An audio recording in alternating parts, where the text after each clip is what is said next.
Hello everyone. In this problem, we are given an array of n elements and we have to return the one element which appears the most. That sounds quite simple. Let's get some more information. First, what if there is a tie between two elements that are repeated the same number of times?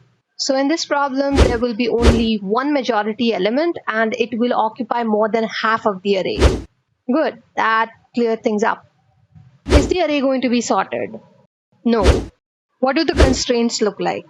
There will be at least one element, and the maximum number of elements can be up to 50,000. The maximum value of each element can be 10 raised to 9, and the minimum can be minus 10 raised to 9. Coming to the approach, the easiest approach to solve this problem is to sort the elements and then return whatever is present at the midpoint. The code looks something like this. We sorted the nums and returned the midpoint.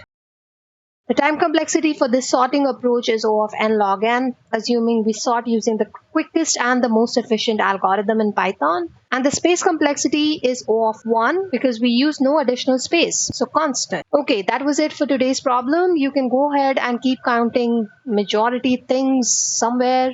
There are links to similar problems in the description below. If you like my video, please subscribe to my channel and hit that like button. And I will definitely see you next time. Thank you.